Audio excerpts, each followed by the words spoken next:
Зборев со еден пријател, ми вика: Александар, вас таму од црква шо ви учат просперитет?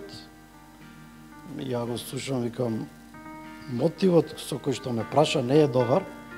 Ја викам, па не, како не, јас сум слушал. Ја викам, па зависи како гледаш просперитетот.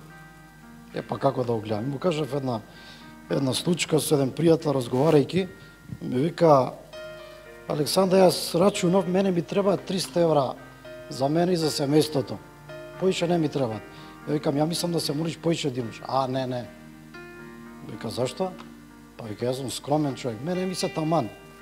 Ја викам, уствари ти си себичен. Вика, зашто себичен? Викам, ако не се молиш за поише од 300 си себичен. Па не, вика, јас сум скромен, не ме разбираш.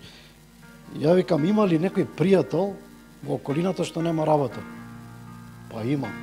Па ти моли се за 600 евра, 300 да има на него. Вика, никош така не размислував. Значи, на тој начин е здраво да се размислува за просперитет. Така да верувам дека тоа што Господ го направил за Стево, може за секој ден од нас, ако му веруваме дека ќе прави големи работи за нас. Амин. И на крај тоа ќе биде за напредок на Божјото царство, што многу луѓе Господ сака да благослови преку нас. Така да, ако некој ме праша дали веруваме во просперитет, веруваме на здрав начин, за да можат и други да бидат благословени заради нашите животи. Така да, супер Стево, супер вешто. И баш во истиот дух, во однос на љубов еден кон друг, ме потсети Стево. И таму јас си ќе проповедам и можам да се надоврзам некако. И ако можеме да почнеме од некаде, првиот стих би бил, еве кој ќе помогне, во Ефесјани 5:30 што пишува.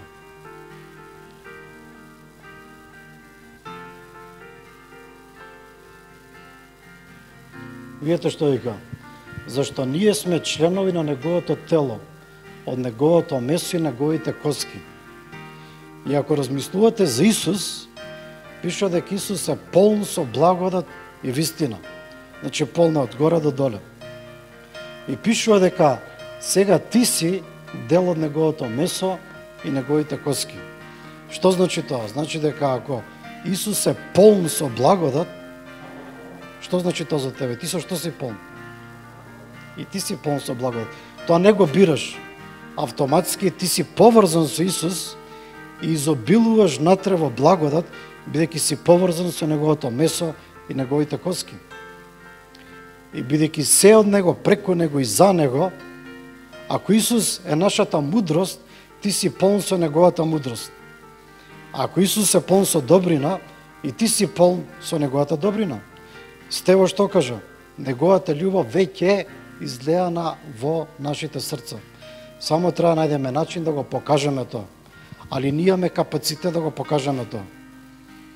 Така да, ако некојаш размислуваш за себе во контекст на Исус, кој си во него преку ден, ја би тоа хрбил да размислуваш на овој начин. Ти си полн со неговата мудрост, ти си полн со неговото исцелување, заради тоа што благодата веќе тече низ тебе, веќе ти си поврзан со него, со неговото месо и со неговите коски. Не можеш да избегаш. Внатре, во тебе, тоа врие. И знаете, ако не го правите ова, нема да бидете задоволни. Зашто тоа треба да биде природен дел од тебе. Така некој ќе рече, ова е тешко да го правам. Ја би рекол, потешко е да не го правиш, бидејќи си веќе поврзан и веќе имаш ДНК од него внатре во тебе. Веќе тоа е толку измиксано во твојот идентитет и во твојата природа, што ако нешто правиш надвор од ова, би ти било чудно. И ќе бидеш незадоволен себе. И ќе те боли глава пред да спиеш, притисокот ќе ти падне. Нема ти биде убаво. Така да, денеска проповета е дека ние сме дел од него. Ние сме полни со неговата благодат и сме дел неговото тело и неговите коски. Зашто е ова многу важно? Бидејќи ако ова е вистина за нас, така треба да се гледаме еден со друг. Еднаш ка кажам, некојаш е многу лесно за нас да веруваме дека сме спасени преку благодат, Господ ние сакаме нас да не гали, нели, кој ќе сгрешиме да биде фин со нас, Ама некош забораваме та истата благодат да покажеме на други, забораваме дека ствари е за секој еден. Ја верувам дека црквата се зацврстува и расте кога ние ќе си помогнеме еден на друг да се гледаме во благодат. Односно тебе да те потсетам, ти кажам, дали знаеш дека ти си дел од неговото тело и дека ти си дел од неговите коски. Без разлика како се чувствуваш и како реагираш моментално. Тоа е вистина. Зашто? Затоа што Бог тоа го направи. Ти не го направи, Он го направи. И кога те поврза, ти кажа, ова е така. Така да верувам дека ако се гледаме еден со друг на овој начин, ние си покажуваме благодат еден на друг. И јас верувам дека тоа е единствената вистина која што ќе го ослободи секој од нас да живее во победа. Единствената вистина. Друга не постои. Сме пробале 300 работи. И ние треба да си помогнеме во тоа. Некој викаат, Александар, бе, нели ако многу проповедате у благодат во вас во црква, може луѓето да грешат. И се знаеш, ще става под притисок дека ние треба да сме совршена црква, затоа што ние проповедаме благодат и ки нас никој не сме ништо да направи лошо, нели? И чека да му кажеш, не, благодата ќе нас способи да бидеме силни, ние помалце ќе грешиме, зашто пријаме дар на праведност. Ама сега мене друго ми текна, што треба да ги прашам тие луѓе. А добро, ти не грешиш? А ке вас таму не грешите? Абе, види, па и ние грешиме, ама ние поише некако за вас и се секираме, стварно. Ме разбирате? Мислам, кој е лицемерие? Зошто? Зашто не се позна благодата на Исус. Али ја верам дека единствен начин на кој што ние ќе си помогнеме еден на друг, да живееме во победа и слобода, е да се гледаме само преку благодат. Кој ако сакаш, може да име тој стих Римјани 7, 18 во контекст на Римјани 15-14. Видете што вика?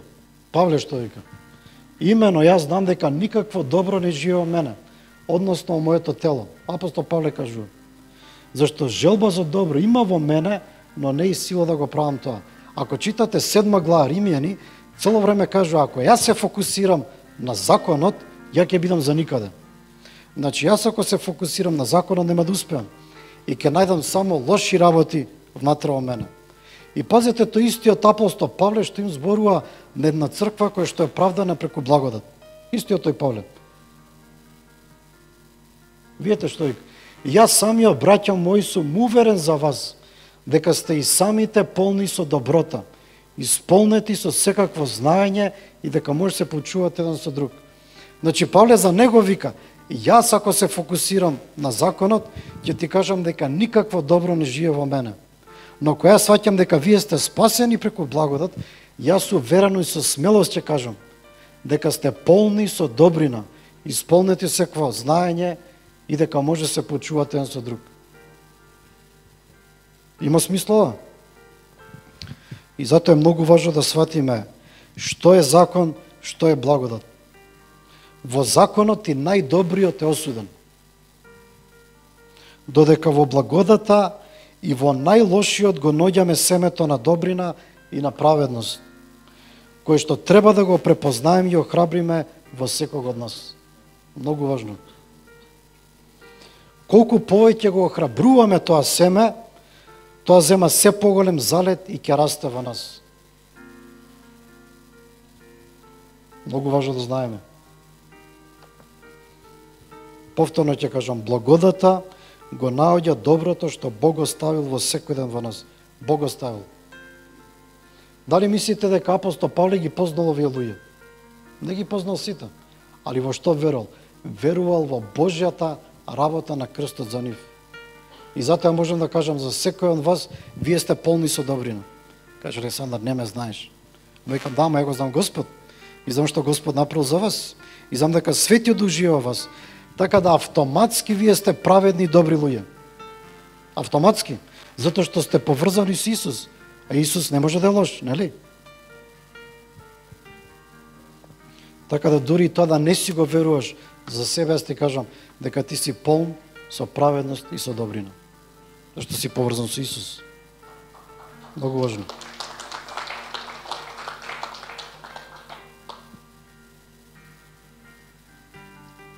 И уште повеќе можеме да кажеме дека Исус сите луѓе ги ставил во него. Зашто пишува се е преку него и за него. Библијата вика сега никого не познаваме по тело. Никого. Туку сите ги гледаме со очите на верата дека поради работата на крстот сите се оправдани. Им е ставено семе на добрина и праведност во нив. И нормално прашањето секој пат е: па добро, Александар, зашто не го гледам тоа во животот на моите браќи и сестри? Некојаш го гледам спротивното.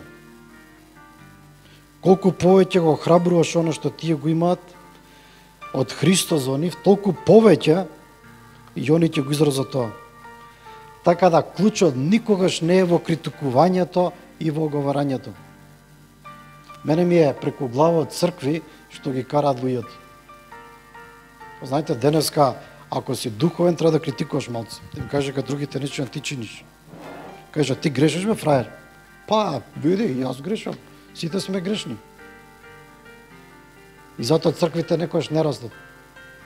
Да не кажа, мене ми се повраќа веќе од проповедници кои што критикуваат и барат маники луѓето. Може така да кажам? Наискрено. Да.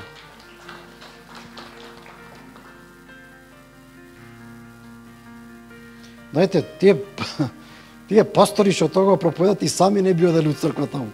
Ама мора, затоа што си почеле, знаеш, оро да играат. И они сами не би отишли у таква црква.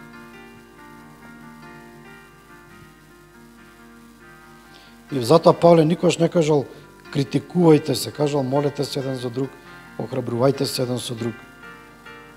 И знаете, кога го правиме тоа, го величаме делото на крстот во животот на таа личност. Ја би рекол, ако ние не го правиме тоа што разбираме благодат, тогаш кој друг ќе го прави. И знаете зашто изборувам? Заради тоа што ја верувам дека клучот за една црква да биде силна и да расте е да си покажуваме благодата на друг. Да се охрабруваме еден со друг. Да веруваме во најдоброто еден за друг. Друг начин не постои, или ја не знам. И пазете, ако јас знам дека доброто на Христос живее во тебе, мене ќе биде полесно те прифатам и да те сакам. Дури ако ми сгрешиш. Дека ќе каже како е тоа. Па така, дури да си ми сгрешил, знам дека тоа не е од тебе. И ќе продолжам да верувам дека делото на Христос во тебе е поголемо од тоа што си ми го направил на мене. И ќе продолжам да те гледам со вера и надеж. Дека доброто ќе победи во тебе. Амин. Затоа што е во тебе. Знаете, кое куќе ќе победи ако има едно црно и бело, како викаат? Тоа што го храниме. Така. Значи, ако има црно и бело куќе, ќе победи тоа што го храниш. И затоа реков, никогаш клучот не е во критикувањето, во напаѓањето, во неверието, во законот. Тоа што го храниш црното куќе. И кога храниш црното куќе, не можеш да очекуваш добри резултати. И затоа верувам дека наша обврска е за ние што веруваме во благодат, да веруваме за оние кои немаат и самите вера за тоа.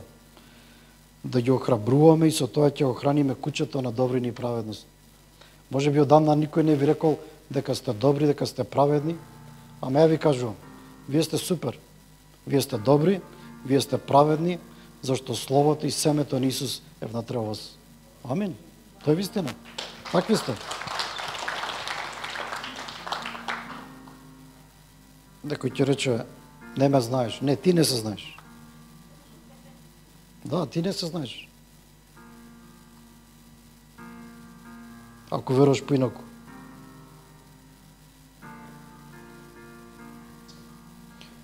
Ова беше некој увод само. Ми спирија с тебе да го кажа. Али,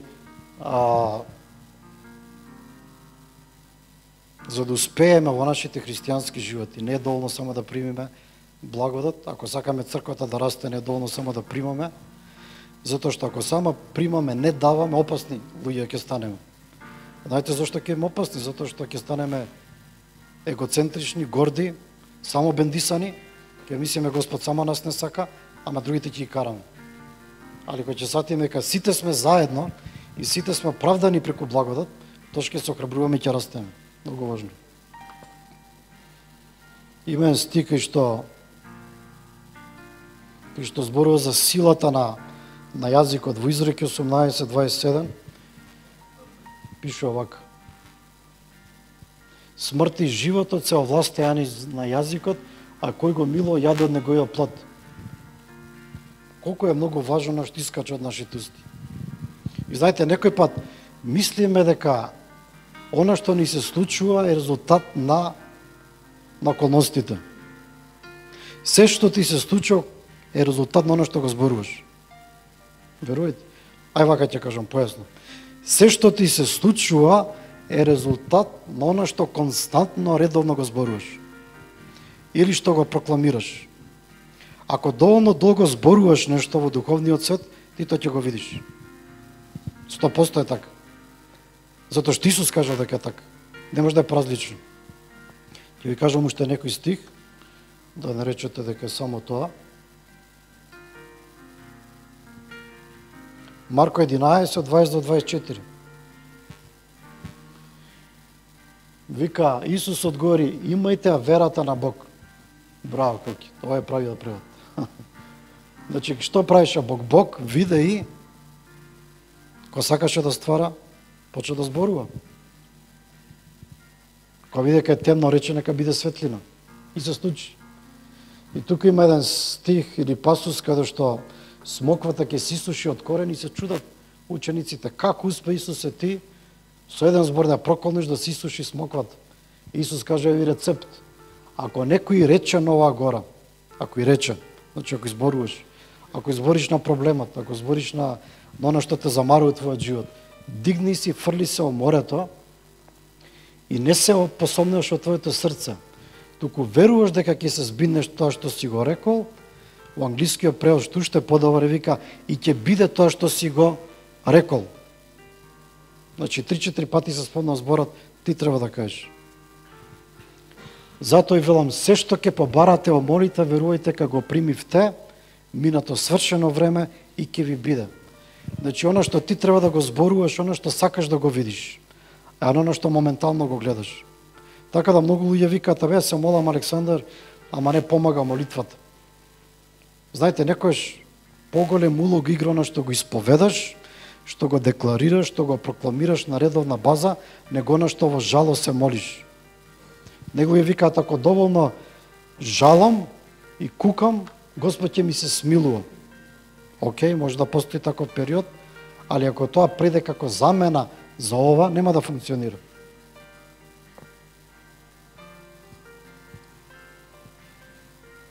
Така да се што ќе збориш, декларираш и прокламираш на редовна база, тоа ќе го имаш. Знаете зашто? Светиот Дух живее во тебе. Јас го кажал порано, ама пак ќе го кажам. Светиот Дух ништо не правеше со додека Бог не почна да зборува. И кога почна да зборува, Светиот Дух почна да ствара. Ние сме создадени во Божји лик. Светиот Дух живее во тебе. Кога ти ќе почнеш да зборуваш, ти ќе манифестираш. И затоа на место пишува во Библија и ги нарече богови оние на кои што им беше упатено Божјото Слово. Значи, ние сме мали богови што можеме да креираме работи кои што не ни се свијат во нашите животи. Стева Стојка, мала ми е платата. Во името на Исус ќе биде поголема. Ја ќе идам смел ќе барам, така Стева. Амин. Болен си, ќе прокламираш дека си здрав, затоа што Исус ти исцели на крстот. Ќе збориш во вера, ќе наредуваш на работите и те ќе те слушаат. Ќе кажеш пробав, ако го правиш константно редовна база, сигурно ќе го имаш. 100% ќе го имаш. Значи не можеш да го немаш. Ако се обесхрабриш и станеш малодушен и не го правиш тоа или пак те мрзи да го правиш тоа, нема да го имаш. Знаете, јас сум многу луѓе сум зборувал за оваа тема, викаат Александар, да, знаеш едно друго, ама јас тоа си го правил, го правиш секој ден? Па не. А што прави се? Жалиш ли за тоа секој ден? Па да. Па како? Че немаш плюс минус и горчлива и сладка вода. Од исти извор не идат.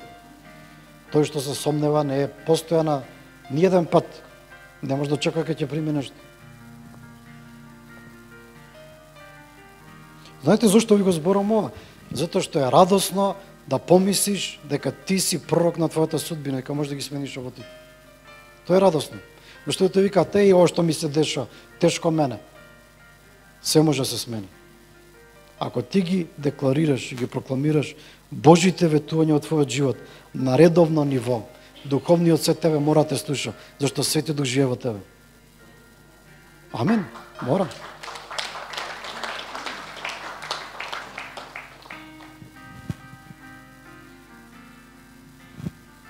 Така да ја би рекол дека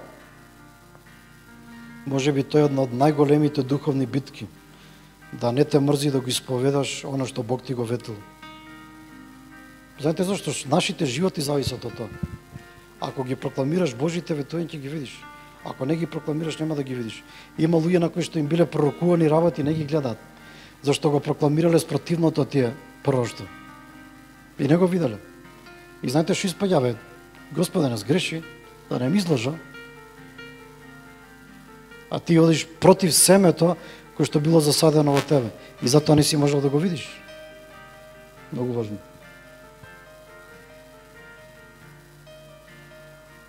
И зашто кажав во почеток дека треба да живееме во љубов? Заради тоа што верата действува преку љубовта. Знаете, јас сум видел фанатици, пентакосталци кои што само исповедаат, декларираат, прокламираат. Веројатно и вие знаете такви случаеви. Едноставно тој свет ни се згадил. Викаме, со такви луѓе не ќе ме дијаме ништо. Но знаете што било проблемот со тие луѓе? Живееле во закон. Така да мислам дека најголем отров што може ти се деси е да си пентакосталец што не разбира благодат. Значи тоа е ултра катастрофа. Микс коњак, пиво и вино. Труп. Значи тоа е нешто најгрдо што може да постои. Сам не се сакаш и другите не ги сакаш, ама форсираш нешто да се исполни. Али ако разбираш благодат и ако ги сакаш луѓето и веруваш во добрината на Бог, дека сите сме поврзани со Исус. И ако се сакаш себе си, зашто ако се мрзиш џабе ќе прокламираш, тогаш верата действува преку љубовта и ќе го помешаш со манифестација, Бог ќе го манифестира тоа. Многу важно. Некој звони, поздравете го.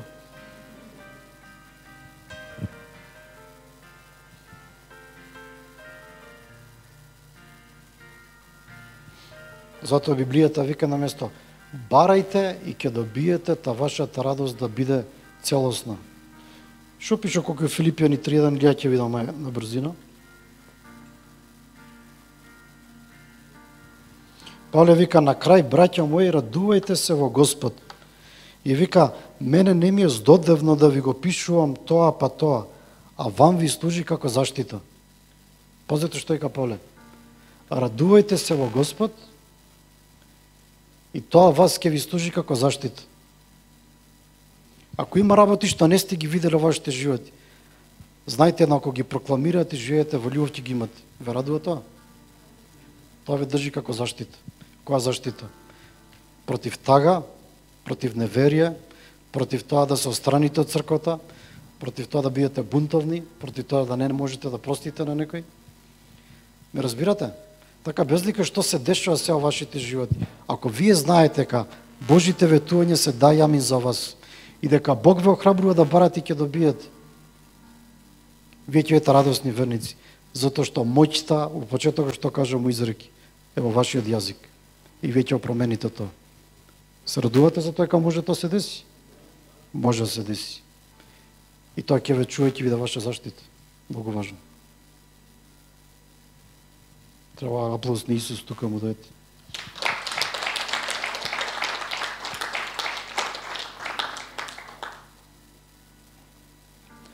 Има едни познати стихови кои што сакам да ги парафризираме, да ги разгледаме заедно. Тоа се во Римјани 10 глава, 9 и 10 стих.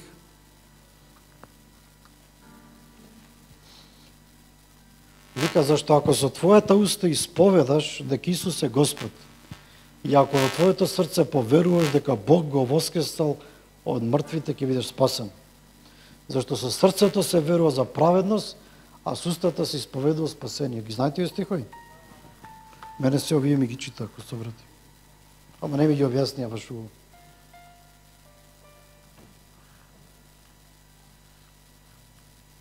Ако го парафразирам овој стих или стихови, тоа значи дека ќе бидеш целосно спасен од сите работи овој свет, доколку исповедаш дека си праведен поради воскресението на Исус и како праведен ти си квалификуван да примиш благослов. Тоа значи превод. Кога ќе кажа спасение, не се мисли спасение ка само во рај ќе отидеш, туку спасение од сите работи од твојот живот што се случува моментално. Така да ако ти исповедаш дека Исус стварно воскресна од мртвите, ти автоматски кажеш јас сум праведен бидејќи Исус воскресна за твоја праведност. Ако си праведен, ти си квалификуван да примиш благослов. И кога ќе го правиш тоа на редовно ниво, ти ќе бидеш спасен од сето тоа што тебе те заробува. Тоа значи.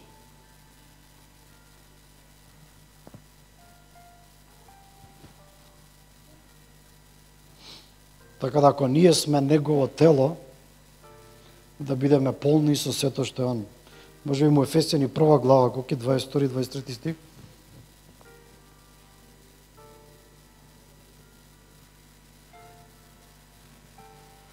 Видете што е каза Исус, дека Бог се му покори под неговите нозе, а него го постави за глава на црквата, кој е негово тело, полното на оној кој исполнува се во се. А ти си полн со Исус.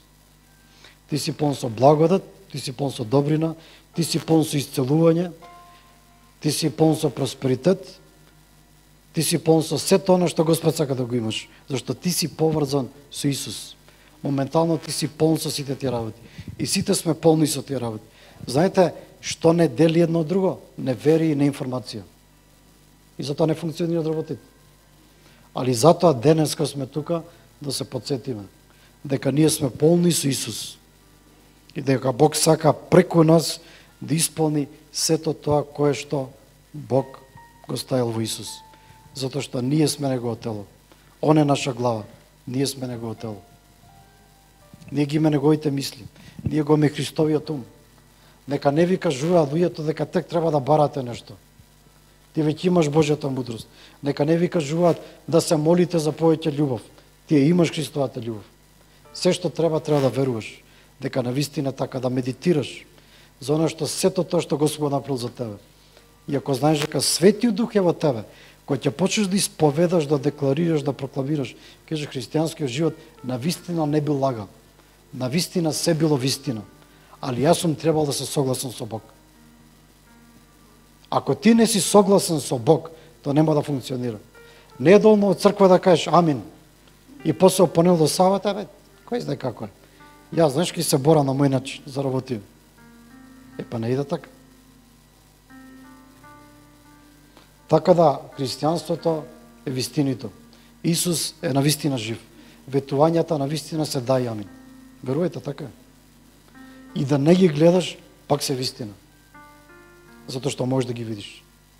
И знаете се од кој зависи? Од тебе. А не бе, Александар, од Господ зависи. Нема врска. Од тебе зависи. Живее во љубов и во прокламација ќе го видиш. Зашто Господ веќе го заврши на крстот. Нема што повеќе да прави. Евреи 3:1 пише овака.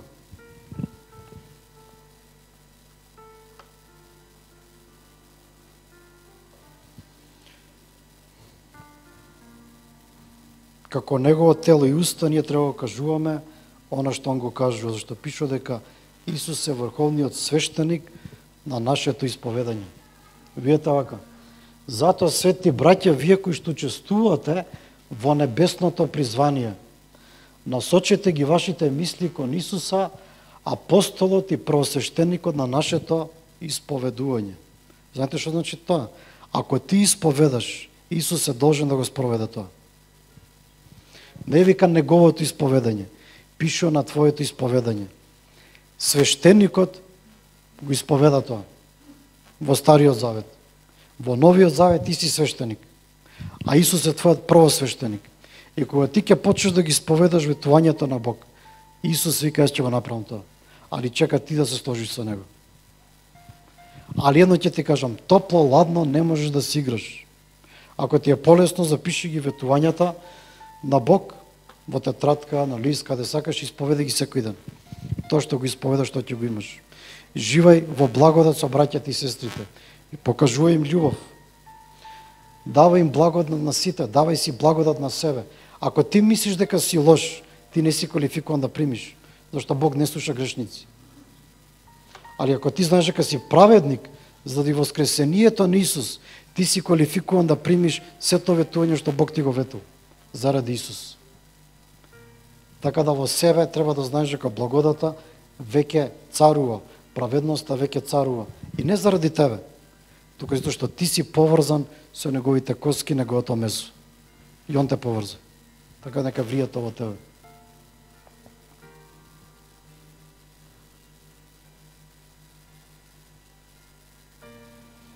Така да при крај би кажал, колку се толку ли?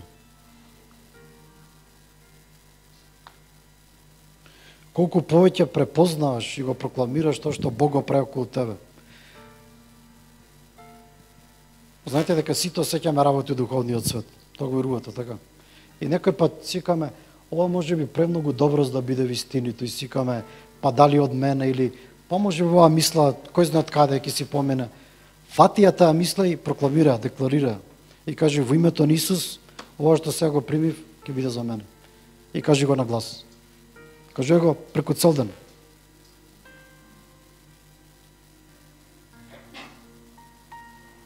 Колку повеќе огледаш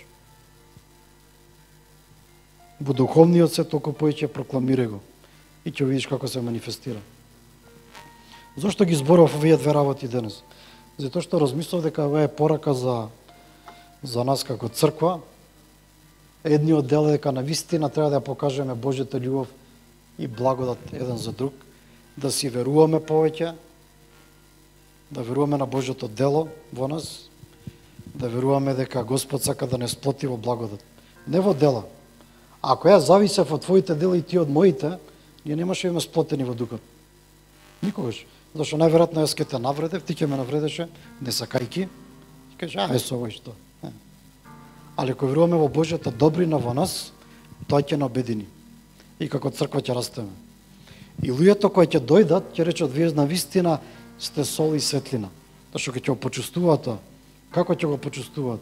Он доаѓа, ти му викаш, ти си супер. Ти вика, како е супер? Јас сум за никаде. Ти си супер, Господ те сака. Господ го заврши тоа дело на крстот. Па ја не знаев за тоа. Па постои некој друг твој оригинал. Ова што ти го живееш е фалсификат. И луѓето ќе се чувствуваат добродојдени. Ќе се чувствуваат добродојдени во вашите животи, во црквата. И ја верувам дека тогаш ќе имаме навистина успех во евангелизација. Некогаш треба го смениме пристапот. И верувам дека Господ ме потсети денеска секој од нас да се моли за двајца луѓе кои што не се верни, али кои што се блиску во вашите животи. Може би секој ден или секој втор ден поминувате време со нив, дали е работа, дали се комши, дали се роднини, дали се у семејството. Кој да си? Ја би сакал да се молиме сите заедно. Може да замижиме и да јас ке се молам. Господи Исусе, фала ти за Твојот збор, дека навистина ќе ни го дадеш тоа што го бараме во Твое име, затоа што тоа е наше наследство, ние сме Твои. И фала ти, Господи, што ти си ги сакаш Твоите луѓе, ти ги сакаш сите оние за кои што ти умре, Господе. И те молам, покажи ни двајца луѓе во нашиот делокруг, се дека се молиме. Подсети не, Господе, на двајца луѓе. Кажи му, Господе, подсети ме на двајца луѓе. Подсети ме на двајца што не те познаваат тебе, но се блиску до мене и поминувам често време со нив. И може да се молите на глас после мене. Ја верувам дека Господ ве подсети сега на тие двајца И може се молите вака: Господи Исусе, следен пат кој ќе ги видам во мојот живот, дај ми храброст и дај ми мудрост, да им поседочам колку многу Ти, Господи Исусе, ги сакаш нив, да ќе имаш спремено прекрасни работи за нив. Помогни ми да им служам преку Твојата љубов и Твојата благодат. Јас верувам дека Ти сега ми ги даваш, Господе, за слава на Твоето царство. Ќе бидат спасени, ќе бидат дел од оваа црква, која ќе ги поканам, позитивно ќе одговорат, затоа што Ти си ме ставил неслучајно на нивните животи, за да донесам плод за Твоето царство. Јас ги благословувам сега нив двајца, Твоите ангели ги повикувам да бидат околу нив. За следен пат кој ќе се видиме, да Ти ја спремиш таа атмосфера за нивното спасение. Во името на Исус. Амин. И верувам дека Господ ме потсети, некој се прашува дали го направил вистинското нешто во неговиот живот, и Господ ти вика да си го направил. Некои луѓе мислат дека нешто сгрешиле, Господ ви вика дури сте сгрешили, јас ќе го исправам. Ама не сте сгрешиле. Има работи што ве мачат, али Господ вика вие сте на вистинското место. И некој пат работите се надвор од контрола, бидејќи не се стани во благодат. И ништо нема да биде ваша контрола, сека не ги ставите работите во благодат, верувајте. Ке се мачите. Така да го храбрувам оваа вечер да све што имате се предадете на престолот на благодат. И пишува смело да дојдеш пред престол на благодат. Знаеш што значи зборот смело? Све што имаш на срце кажи му на Господ. Кажи му. Затоа што ти си негов и он све знае за тебе. И во исто време знај дека си праведник во него. Ти викаш: Господи, јас сум ѓубра, за никаде сум. Он се смеви: Ептен сакам, ти си супер. Ептен те сакам, ти си супер. Викаш: не ме бива. Не да те бива, ептен те бива. Затоа сум ти избрал. Да не те биваше, Светиот Дух немаше ти го дадам. Знаете, ние не им поклонуваме работи на луѓето за кои што не им веруваме или мислиме не ги бива, нели? Абе тој ако бива, ништо не му дам. Ништо не му доверувам. Господ ти го даде Светиот Дух и те запечати, пишува. Затоа што те бива. Може ти не знаеш, зашто си бил поврзан со законот, али денеска Господ нека те ослободи и ти каже: те бил, ептен те бил. И ептен прекрасни работи спремил за тебе. И сите ветувања ќе ги видиш во твојот живот, зашто сите се да и амин. Ако го прокламираш тоа на редовно ниво, Исус, твојот правосвещеник, ти ветува дека ќе го манифестира тоа што ќе го зборуваш на редовно ниво. Во името на Исус така ќе биде. Амин.